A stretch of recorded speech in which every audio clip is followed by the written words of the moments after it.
नमस्कार, स्वागत है आपका पहाड़ प्रभात में। आपके साथ मैं हूं अंजलि भंडारी और रुक करेंगे इस बीच आ रही है एक बड़ी खबर की ओर। बड़ी जानकारी आ रही है, वो आपको बता दें। सबसे पहले तो हिमाचल के लिए भारी अगले 3 दिन। जी हां, हिमाचल के लिए अगले 3 दिन बेहद भारी रहेंगे। मौसम विभाग ने ऑरेंज अलर्ट जारी किया है। ये बड़ी खबर, एक बार फिर से भारी बारिश की संभावना जो है वो जताई गई है। तो हिमाचल में लंबा चलेगा बारिश का दौर, ये इस वक्त की बड़ी खबर आपको बता रहे हैं। तो एक हफ्ते तक बरस सकते हैं बादल। बड़ी जानकारी आपको दे दें, प्रदेश में बाढ़ लैंडस्लाइड का खतरा जो है वो काफी हद तक बढ़ गया है। हिमाचल के लिए भारी अगले 3 दिन। तो मौसम विभाग ने ऑरेंज अलर्ट जारी कर दिया है। हालांकि मुख्यमंत्री ठाकुर सुखविंदर सिंह सुक्खू पूरी तरीके से नजर हर स्थिति पर बनाए हुए हैं। पूरी प्रशासन से जो रिपोर्ट है वो मुख्यमंत्री तक पहुंच रही है। लेकिन अभी फिलहाल जो राज्य मौसम विभाग ने पूर्वानुमान जताया है कि अगले 3 दिन भारी बारिश की संभावना यहां पर बनी रहेगी, तो वो यहां पर मुश्किलें जरूर खड़ी कर सकता है। मौसम विभाग ने ऑरेंज अलर्ट जो है वो जारी कर दिया है। एक बार फिर से भारी बारिश की संभावना जो है वो जताई गई है। जिस वक्त की बड़ी खबर, हिमाचल में लंबा चलेगा बारिश का दौर। तो एक हफ्ते तक बरस सकते हैं बादल।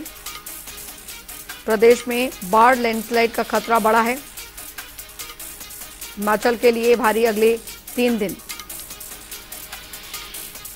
मौसम विभाग ने ऑरेंज अलर्ट जारी किया है। तो हिमाचल में लंबा चलेगा बारिश का दौर, ये इस वक्त की बड़ी खबर आपको बता रहे हैं। एक हफ्ते तक बरस सकते हैं बादल।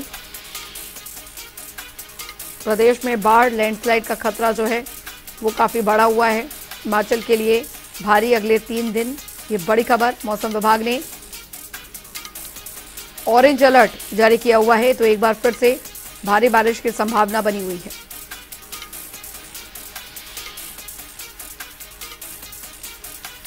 तो एक हफ्ते तक बरस सकते हैं बादल, ये इस वक्त की बड़ी खबर। प्रदेश में बाढ़ लैंडस्लाइड का खतरा बढ़ा हुआ है। तो लगातार पहाड़ों पर बारिश हो रही है, मौसम खराब बना हुआ है। तो मानसून का कहर, आपको बता दें कि अब तक कितना असर जो है राज्य में चल रही परियोजनाओं पर पड़ा है। पीडब्ल्यूडी को 1,371 करोड़ का नुकसान अब तक हुआ है। 40 से ज्यादा पुलों को नुकसान जो है वो पहुंचा है। प्रदेश भर की 681 सड़कें अभी भी बंद हैं। कुल 6,663 जल परियोजनाएं क्षतिग्रस्त हुई हैं। 5,197 में से 971 पेयजल परियोजनाएं अब तक ठप पड़ी हुई हैं। तो बिजली बोर्ड को 1,382 करोड़ का नुकसान हुआ। हिमाचल ब्यूरो चीफ विकास शर्मा हमारे साथ इस बीच जुड़ गए हैं ज्यादा जानकारी के साथ। विकास, अभी फिलहाल खतरा टला नहीं है। राज्य मौसम विभाग का जो पूर्वानुमान है कि अगले 3 दिन और भारी बारिश जो है उसकी आशंका बनी हुई है। ऐसे में संकट अभी टला नहीं है पहाड़ से। निश्चित रूप से आपने बिल्कुल सही कहा। और अभी ताजा हालात जो है वो इस तरह से हैं कि कुछ एक इलाकों में जो है वो हल्के बादल छाए हुए हैं, लेकिन कुछ एक इलाकों में जो है देर रात भारी बारिश रिकॉर्ड की गई है।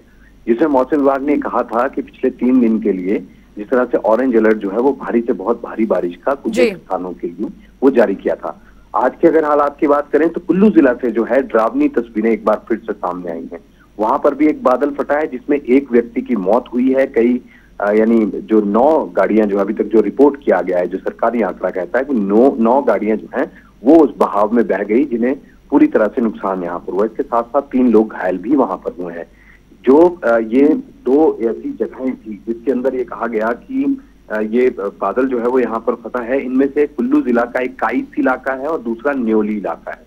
इन दोनों ही जगहों पर ये बादल फटने की घटना से एक बार फिर से लोग जो है वहां पर वो खौफजद हैं। और ऐसे में कहीं ना कहीं मौसम विभाग ने जो भविष्यवाणी यहाँ पर की थी, जो कहा था कि किस तरह से ऑरेंज अलर्ट है तो आपको जो है थोड़ा सतर्क रहना पड़ेगा, नदी नालों से दूरी जो है वो यहाँ पर बरती जाए, इसको लेकर अतिरिक्त एहतियात बरतने की अपील भी यहाँ पर की गई थी। आज भी 6 से 7 ऐसे जिले हैं जहां पर भारी बारिश जो है वो हो सकती है, जिनमें शिमला, सोलन, सिरमौर या फिर कुल्लू, मंडी और बिलासपुर का इलाका, हमीरपुर, कांगड़ा, ये तमाम जिले हैं जहां पर जो है आज भी भारी बारिश हो सकती है और इसके लिए बाकायदा ऑरेंज अलर्ट जारी किया गया है। मुख्यमंत्री का भी ये कहना है कि रेस्क्यू ऑपरेशन जो है वो अब तक जो नुकसान यहाँ पर हुआ उन सब की रिपोर्ट बनाई जा रही है और रेस्क्यू ऑपरेशन जो है वो लगभग अब पूरा कर लिया गया है। जो भी लोग इधर उधर रह रहे हैं, यानी जहां पर सड़कें नहीं है और फिर भी वहां पर लोग जो है वो रह रहे हैं, वो अपनी मर्जी से रह रहे हैं, लिहाजा जितने भी टूरिस्ट थे उन सबको वहां से निकाल लिया गया। कोई भी टूरिस्ट कहीं भी फंसा हुआ नहीं है।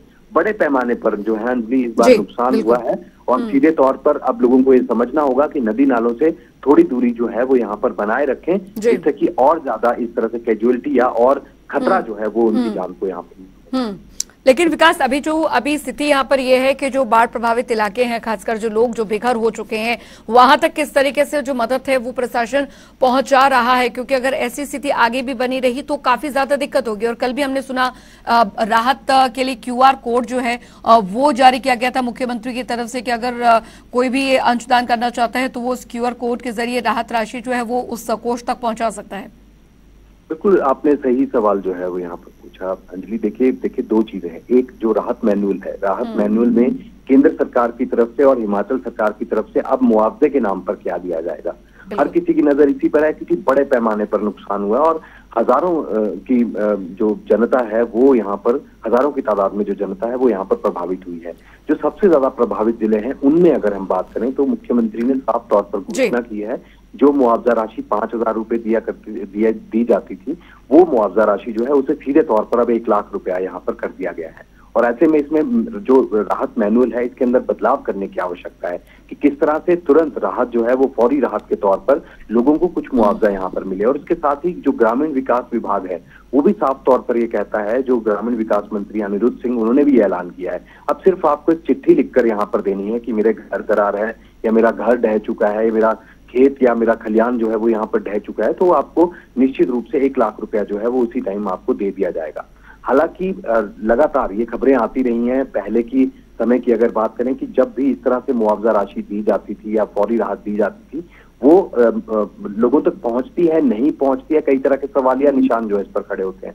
आज भी इस तरह के सवाल उठ रहे हैं कि पिक एंड चूज यहाँ पर किया जा रहा है, यानी कि बहुत ही कम लोगों को जो है ये राहत यहाँ पर मिल पाई है। लेकिन देखना यही होगा कि अगर राहत रिलीज की जाती है, राहत अगर दी जाती है या राशि दी जाती है तो क्या वो उस प्रभावित परिवार तक वो पहुंचती है या नहीं, इसके ऊपर चेक रखने की बहुत जो आवश्यकता है। और ऐसे में अगर मुख्यमंत्री की बात करें तो अब आपदा राहत कोष जो है वो यहाँ पर बनाया गया है और ये भी कहा गया है कि जल्द से जल्द जो विदेशी लोग हैं, जो विदेशों में लोग रह रहे हैं, उनसे भी जो दान देना चाहते हैं, उस राहत कोष में अपना योगदान देना चाहते हैं, वो भी जल्द से जल्द पूरा हो सकेगा। और ये माना गया है राज्य सरकार की तरफ से भी कि आपदा राहत कोष के अंदर। चलिए, बहुत बहुत शुक्रिया विकास इस तमाम जानकारी के लिए।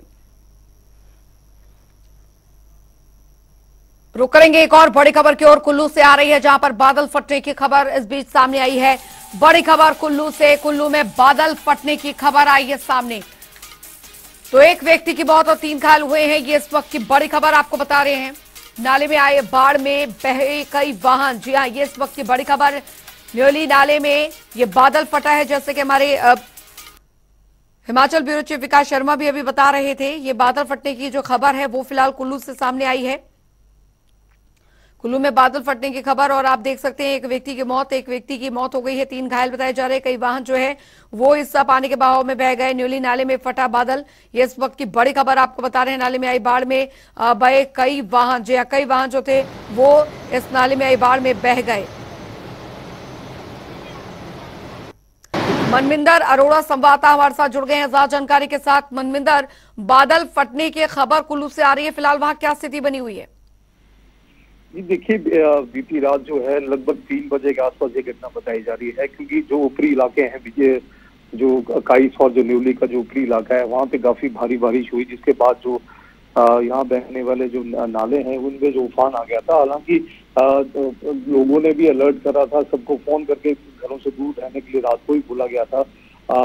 आज सुबह जैसे ही लोग जब पानी नदी में जब शोर सुनाई दिया तो घरों से बाहर निकले और घरों में बाहर देखा तो कि नाले में काफी उफनता जो नाला वहाँ पे था और जो उसकी चपेट में आया वो जैसे उसमें गाड़ियां बह गई और उसमें कुछ मकान को भी जो इसमें नुकसान बताया जा रहा है। और यहाँ अंजलि एक, क्योंकि यहाँ पे जो काइस जो जगह है यहाँ पे आज मेला लगना था और मेले के लिए जो काफी बाहर से जो व्यापारी जो इस इलाके में आए हुए थे, तो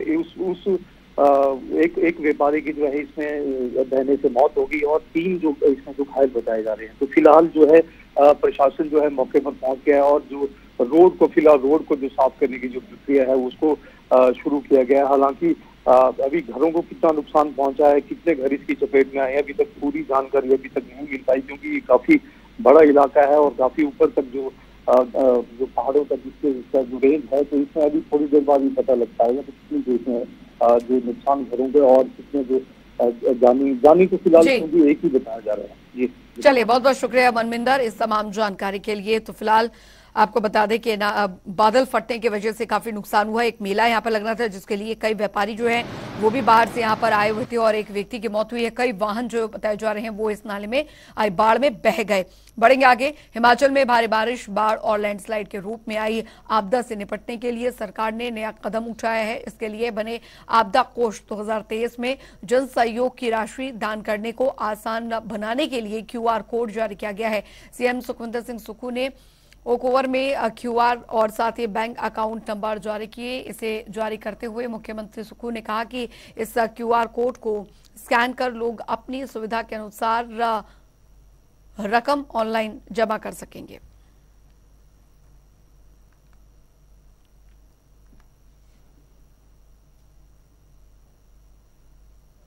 हिमाचल प्रदेश में त्रासदी आई है और 50 वर्षों में बारिश ने ऐसा कहर बरपाया है। उस संदर्भ में हमने आपदा राहत कोष 2023 को लॉन्च किया है। ऑनलाइन पेमेंट हो सके, QR कोड से पेमेंट हो सके, क्रेडिट कार्ड से पेमेंट हो सके और उनके लिए 2 बैंकों को चिन्हित किया गया है। एक है हिमाचल प्रदेश राज्य सहकारी बैंक और दूसरा है HDFC बैंक।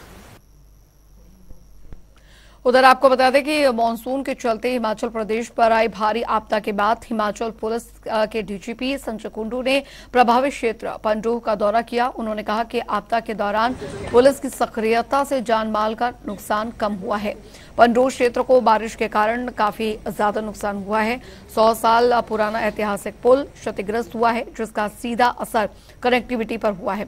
इस दौरान उन्होंने लोगों को रेस्क्यू करने के काम में और DIG central range Madhusudan Garg और साथ ही SP मंडी सौम्या सांबशिवन समेत पूरी पुलिस टीम की जमकर पीठ थपथपाई।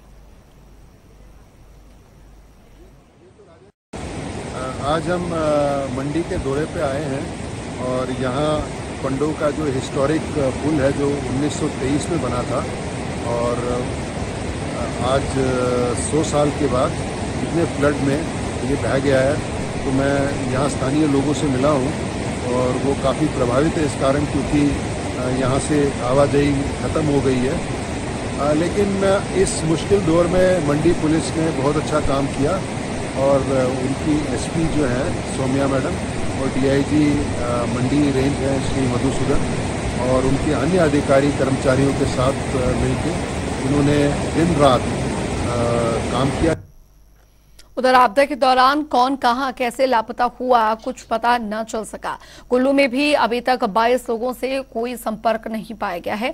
बता दें कि पुलिस के कई प्रयासों के बावजूद असफलता ही हाथ लग रही है। लिहाजा DGP संजय कुंडू ने लोगों से अपील की है कि अगर किसी का कोई भी परिजन लापता है तो वो कुल्लू पुलिस से संपर्क कर सकते हैं।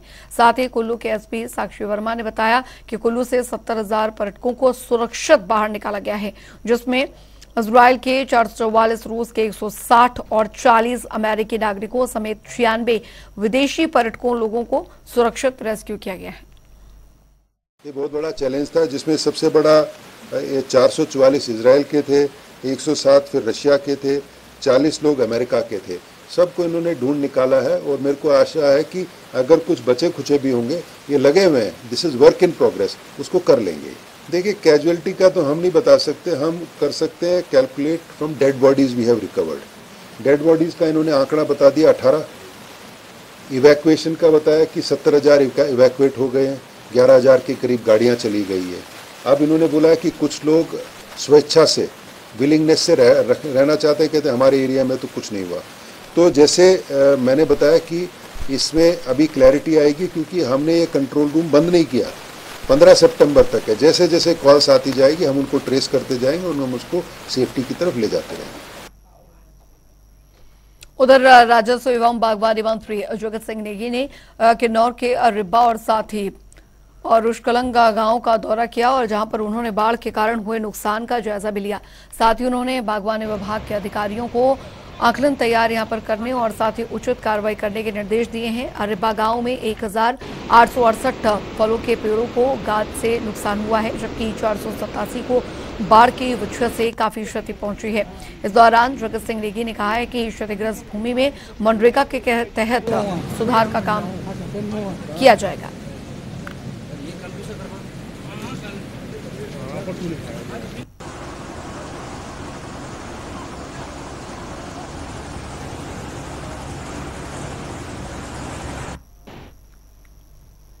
उधर सोलन में पानी की वजह से आपको बता दें कि कालका शिमला एनएच पर भारी तबाही की खबर सामने आई है। इसके बाद सियासत भी गर्माती नजर आ रही है। ऐसे में विधायक विनोद सुल्तानपुरी ने इस तबाही का जिम्मेदार एनएचआई को ठहराया है। उनका कहना है कि एनएच 5 पर 4 लेन निर्माण के दौरान ड्रेनेज सिस्टम का प्रभावी नहीं बनाया गया।